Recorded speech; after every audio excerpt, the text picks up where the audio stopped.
Yeah, I know you've kind of answered this question already, but still I would like to know, did you go to the hospital before making a choice, or you just made a choice based on the fact that it was because of its proximity? I wasn't bothered about the hospital. I was just looking at the proximity, how close it was from home and transportation wise.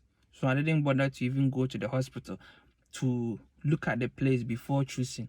But just that I went to the hospital before my official start date, just to know the road, be familiar with the actual location, so that the day that I'm reporting, I wouldn't report late because I got lost. So before the official start date, I went there to just confirm the location of the hospital. So the day that I was starting, I just went straight there with no lateness. It's not good to start on a negative note like that. So I was on time, and I did that because I already knew the actual location of the hospital. So if you've realized, we've changed our location. Basically, my cameraman and I were shooting when a policeman approached us and was like, you know, in Morocco, before you shoot with a professional camera, you need to have an authorization. So, but with a mobile phone, you can shoot. That was very hilarious. But what do? So we had to quickly change our position, our location, so we still have this wonderful conversation with Dr. Kwafo. But thankfully, Dr. Kwafo has been with us on every step of the way. And then I really appreciate Dr. Kwafo for being with us. And I know it's been tough, but I really appreciate it. Thank you very much. So definitely, quickly, we have to move on with the conversation. So like you were saying, it's very important to familiarize yourself with the place before you move to any place for the first time, so that you don't, mess up, or you wouldn't be late for the first time. Well, quickly, so Dr. Kwafo, we would like to know what you did at the hospital during your clinical experience in the US. So what happens is, the doctor that supervised me, she had her own clinic. Then she was also affiliated to a hospital.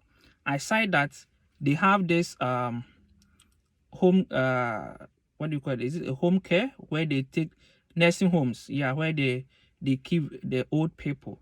Okay, those who have the aged. Okay, so technically she was working with 3 different groups: her private clinic, the nursing home, and also the hospital. So what happens in the morning, we go to the hospital for ward rounds to check her patients in the hospital. After we come back to her clinic, then to receive the patients who have appointment with her private clinic. So when the patient comes, she's usually in her office. So I'll receive the patient, take their vitals, prepare the patient. If the patient brought any medications, usually they are old people, so some of them, they can't remember the names of the drugs they are taking. So some bring the bottles or they bring the drugs. So I'll take all those, make everything available. Then I go and call the doctor. So when the doctor comes, then she will take over. I will sit there and be watching and listening. After, she will tell me to type all the information or organize all that she said, and then summarize it. And they have a system that you do all that in. So, and after, when we close from the clinic, then she also sometimes, usually it was on Wednesdays, she'll go to the nursing home to see her patients in the nursing home too. So then I will follow her. So as I said, I was told not to sit in his car. Sorry. So as I said, I was told not to sit in her car. So I was also driving. So we all drive to the place, see her patients there, then we'll come back. So that was technically how things went. And at the end, I got a recommendation letter from her. And mostly I was at her clinic. Yeah. If she's busy and if there's no patient, they have a system that you can use to follow the treatment of all the patients in the hospital. The day that the patient reported, how the first doctor the patient saw, what the doctor said, the treatment, the referrals. You can follow even one patient, you can follow the case of that patient, and it's a very good learning process, because you can follow the case and know how each doctor diagnosed, how the treatment went, and all that, why the patient was admitted. Everything is in the system.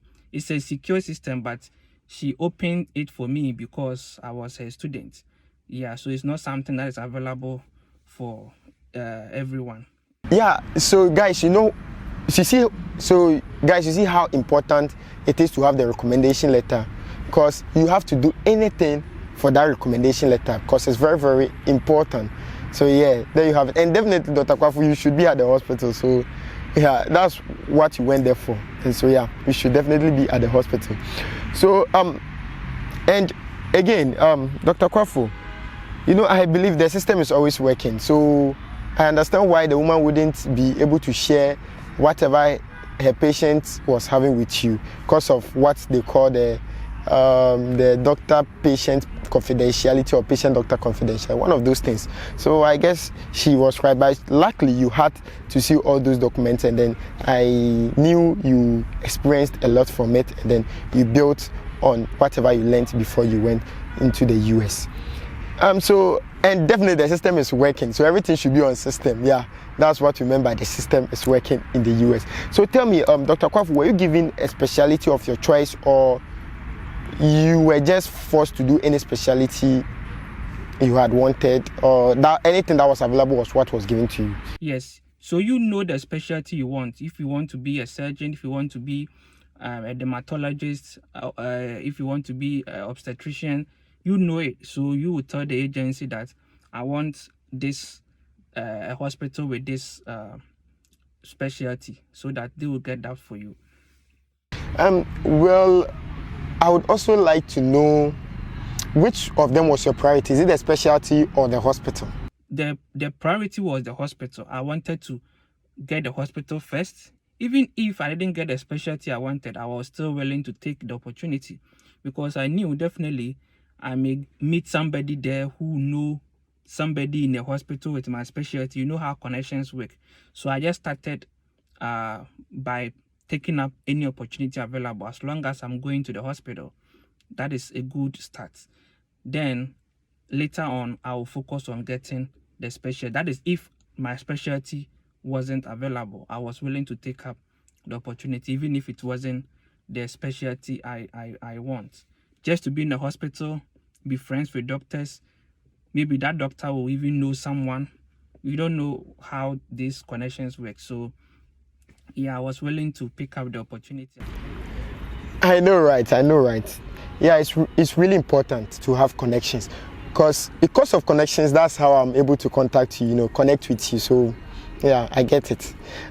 So I would like to know, what are the advantages and disadvantages of having your clinical experience in the US? So I wouldn't say there's a disadvantages in this, but the only thing is cost involving.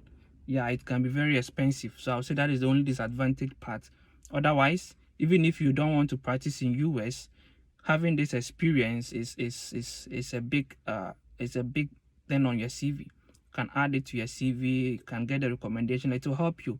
It's a clinical experience, and it can never be a disadvantage to you as a medical personnel. Well, apart from enriching your CV or having that recommendation letter, you can exchange culture too and know how their system work a bit. So I think it's really, really advantageous to, explore. So yeah, I agree with you, Dr. Kwafo. I really agree with, apart from the fact that it's expensive. So Dr. Kwafo, were you not racially abused at a point? Yeah, I would like to know that, because there are a lot of people who talk about this a lot. So I really want to hear from you. No, I didn't experience any racial discrimination. And in fact, my doctor, the one who supervised me, was a Pakistani. So she's an American citizen, but born in Pakistan, then she migrated. So I didn't experience any racial discrimination. Yeah, I haven't experienced. All right. So please, would you recommend this to someone? Exactly, I will always recommend. You have to. I don't even have to recommend it. It is just part of the residence application process. So you will do it as part of the process. So if you are lucky to know it early, then you start preparing it. You preparing yourself for it, because usually during the application, most of the hospitals want people who have at least 3 recommendation letters from 3 hospitals. So that means you should have these experiences at least 3 times. if 1 month, 1 month, at least, so that you can get 3 different recommendation letters to attach your residency application. So it's something that is, as long as you want to practice in US, you have to go through. Well, like you heard from him, it's really important to go in for that recommendation letter. Even if you do 1 month each for 3 recommendation letter, and he also said it's part of the process. So if you are willing to practice in the US or even go in for your residency program in the US, yeah, it's really necessary to have 3 recommendation letters. Yeah, Dr. Kwafo. So assuming you have even more than 3 of those recommendation letters, would you still be asked to provide your USMLE, let's say the step 1, before you can still have another experience in the Yeah, the USMLE is the basis. You have to pass that exams before you even think of applying for residency. Without passing the exams, you can have experience, all the experience you want. Without passing the USMLE, you cannot do your residency here. So that is the basic requirement. You can be a surgeon with 20 years experience in your country. As long as you haven't passed the USMLE exams, you can't practice here. You can't do the residency here. So the USMLE exams, nothing replaces it. Nothing replaces it, as far as I know, unless something that I don't know. But as far as I know. All right. Voila! Now you know that the USMLE is irreplaceable if you want to practice in the US or even have your clinical experience in the US. Yeah, Dr. Kwafo, I'd like to know, would it have been easy, assuming you had your USMLE before applying? Yeah, with the USMLE, most of the hospitals that I spoke with before I contacted the agency, some wanted the USMLE exam. So with it would have been quite easy, because the hospital, the doctor can easily trust your level of knowledge. Otherwise, nobody wants to risk their license for someone that they do not know your level of knowledge. So, and the USMLE exams is technically what they can use to ascertain your level of knowledge, medical knowledge. So you have to pass that. But if you haven't passed that, you can still try and maybe get a free one, a free hospital who accept you like that. But you have to search a lot, send emails, over 100, maybe a few will respond. Even that, you don't know. But some people get lucky with that. But if you have the money, you just pay an agent, get it, and get connected whilst doing it, so that next time you don't need to pay money again. Nothing good comes for free these days, you know, right? So, Dr. Kwafo, would you give any advice for anyone who is trying to have his or her clinical experience in the US, or even someone who is already there? So, someone who wants to have the clinical experience here, just as I said, it's a very good opportunity. I will encourage you. You really have to, if you want to practice in the US, you really have to. Okay, you really have to do your best. Someone who is already doing it here, I will tell you to be of good behavior. This 1 month or 2 months clinical experience is not what is going to make you a good doctor. So the whole idea here is to get the recommendation letter. So be very good with the doctor. Just be so down, be respectful, do whatever she says just to earn the letter. That is the main reason why we do this. The doctor is not obliged to give you the letter, but during the experience process, you have to give him reasons why he should give you. So be on time, always be proactive. Just do anything you can to make sure you get this letter. And those outside, as I said, try every means. Try your best to secure the visa, and then contact an agency, or try different. You can search, send emails to hospitals and ask them if they have such opportunity. And those who have had it already too, you can contact them. By then they have connections with some of these hospitals already, so they can at least cut down some of your headache. So get connected with people who have this experience, and I believe they will connect you to the right people or the right hospital who will not stress you that much. Yeah, I know, right? I know, right? The important is the recommendation letter. It's the main deal, guys. It's the main deal. You should set your eyes on that price, and then if you have it, like he said earlier on, even if it takes you to do 3 months where you rotate in 3 different hospitals for that recommendation letters, you should go in for it. Do whatever it takes, because it's very important. And one thing is, he said connection. Yeah, Dr. Kwafo, now I'm connected with you, so talking about that will be easier. And then one important thing, if you guys want to know more about him and his channel, what he does on his channel, yeah, I think he will speak about it himself. So it's very important to check it for yourself. I'll leave a link in the description so that you guys will check it out, because it's very important. So you can also connect with him like I'm connected with him, so that it becomes easier if we want to, yeah, this case I'm also included, we want to have our clinical experience in the US, so that it benefits us all. Don't you think it's very wonderful to connect with people? Yeah. So yeah, you can go ahead and tell us about your channel. And I also have a YouTube channel that I interview doctors who have passed the board exams of any country. So you can check it out. And also, if you have experience in any board exams and you want to share, you can keep in touch with me. So basically, the platform is to encourage people who wants to start preparing. They don't know how to go about it. It's not only about USMLE, board exams of different countries, PLAB, UK, the UK PLAB, Canada, Australia, Pakistanis exams, just name it. So any exams you want to prepare, there are people who have passed, and those people have come out to share their experience, so that you don't go through the mistakes that they went through. You just go straight and do the right thing, and I believe you will be a success. Thank you, and God bless you. Thank you once again, Dr. Kwafo, for doing this with me. I really appreciate it. Before I end the call with you, I would like to wrap up and then get back to you, if you don't mind, please. All right.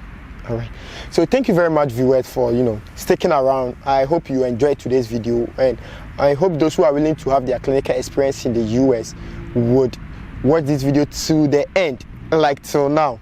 And then also, they will not forget to hit on that notification bell to get notified anytime I upload an important video of this kind some other time. And then if you've not subscribed to the channel, please do it to subscribe to this channel, because I think we will be going far, and then I want us to be in this family together, so we will all go far. And don't forget to like the video as well, because the more you like the video, the more YouTube suggests it to a lot of people, and you might not know you'll be saving someone. Like the slogan of this channel says, let's save lives together. And yeah, this has been it. Once again, thank you very much. And yeah, if you don't have professional camera, if you have a professional camera in Morocco, before you shoot outside, you need to have an authorization. You can only shoot with a mobile phone, and unfortunately my phone is not that good enough. Anyways, see you guys.